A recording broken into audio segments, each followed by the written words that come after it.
Hello everybody, I am back with another deck tag. So, I made a deck that was Fire Time, got Plink, and it is all around using Malaga Amphitheater and things like Thunderfist Striker, where when it hits the enemy player it gets +2/+2, and Mercenary Vanguard, and all kinds of things like that. So like when they hit the enemy player, Ramba, Aurelian Supplier to get extra cards, all this really cool aggressive stuff, and I was winning quite a few games with this, and this deck was really neat. And then I accidentally stumbled backwards into this pile of shit. And I'm gonna play this. It's Time Shadow Deck 3.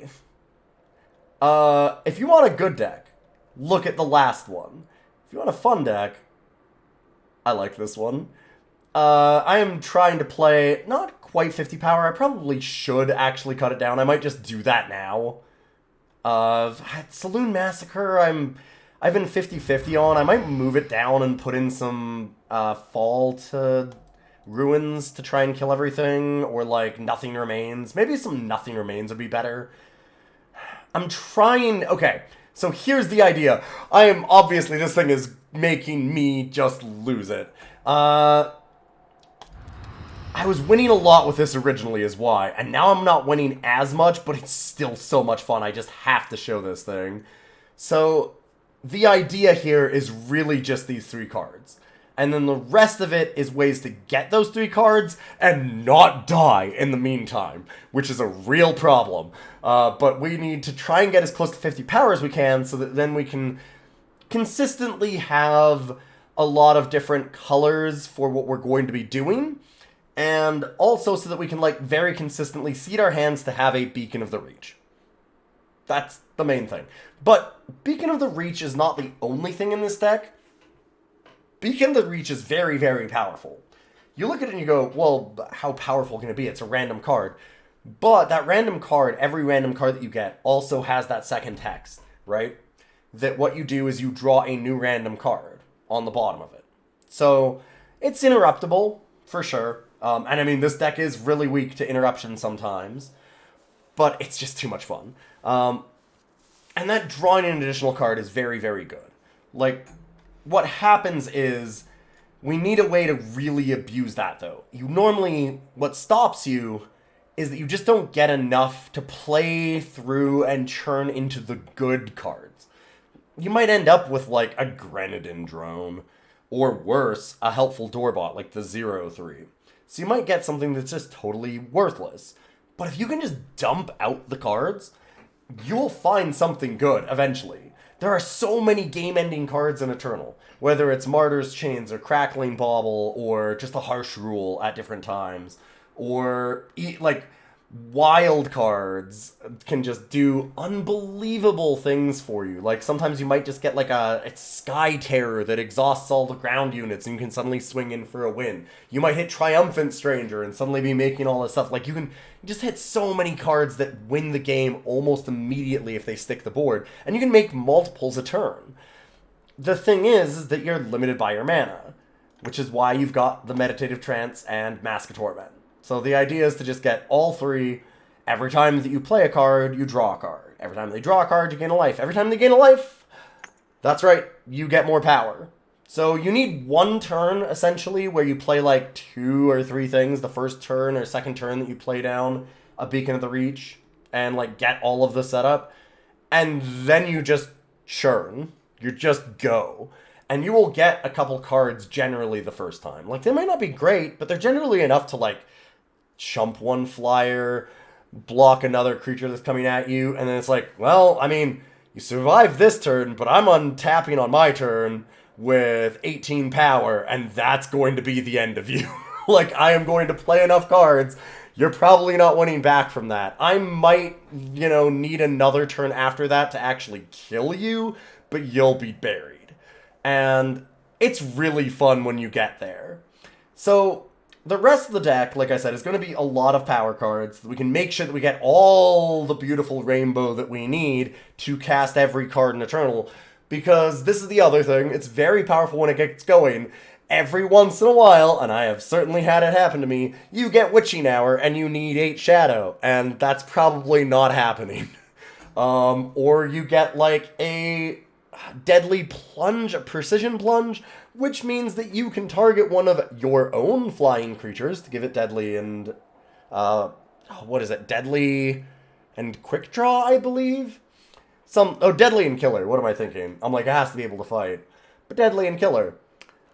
I mean, that's an interesting card. It's actually not even bad. But you have to have a creature first, and we don't really have those. Which actually does lead me to, I put in a time sketch specifically so if I get stuck real hard on not being able to put, like, a weapon on a unit because I didn't get one off of my beacon, then I can try and find something to target.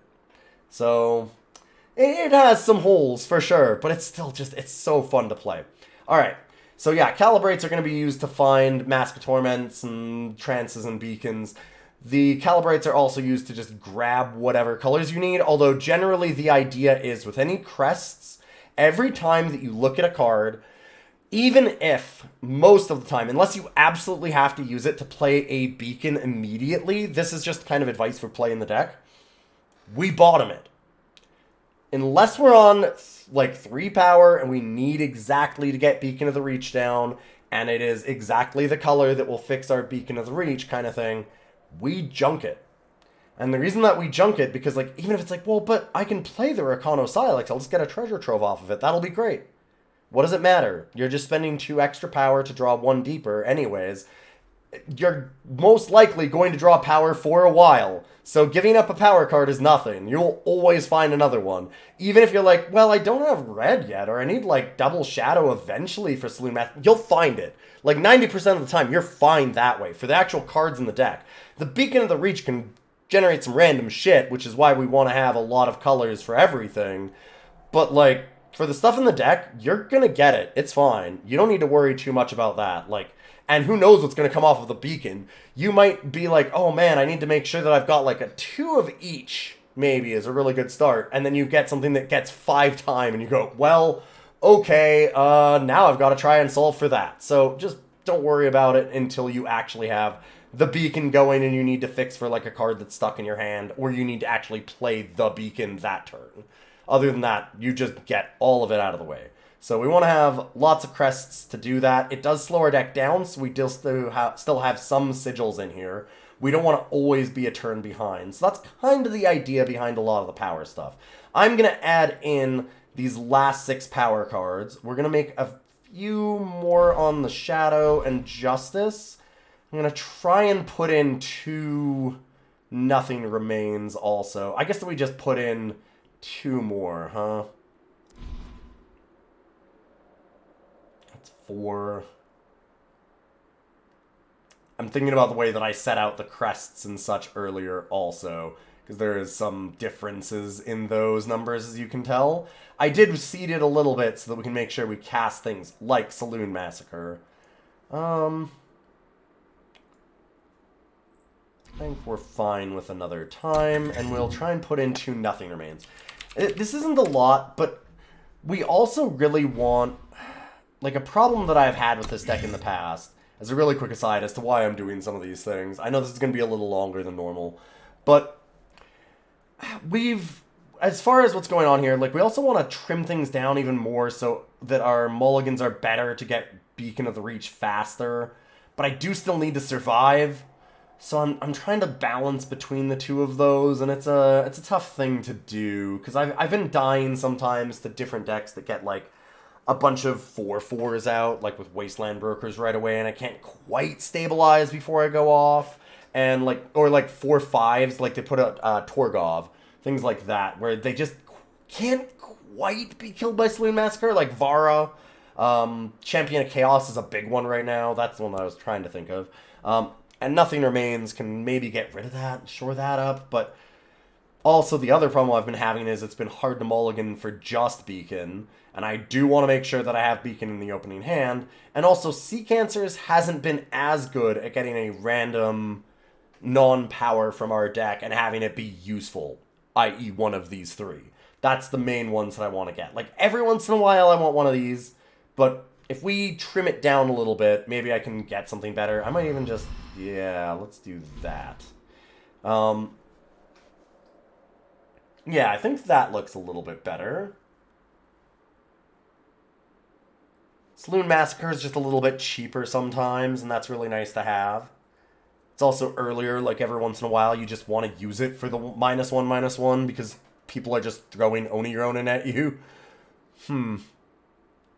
Or Grenadin or whatever. Alright, yeah, I think that this is the way that I want to go. So our Seek Answers should be a little more effective in finding a board wipe specifically, or one of these three, and we should be able to mulligan a little bit better down to Beacon, so we'll still actually be able to get a little bit more protection from some kind of mid-range strategies when we've got a slower hand. That's the idea here anyway. Let's see how it goes. We're going to do 5 games and see what happens, because it could be absolutely anything. That's the fun of this deck. Don't play this if you want to have a lot of wins. Play this if you want to have a lot of fun. If you want to have some wins, you might want to try this thing out. I actually think that Malaga Amphitheater and, like, pinging things is actually pretty disgusting. There's some ways to double up on Malaga that makes it gross. Alright, let's do this.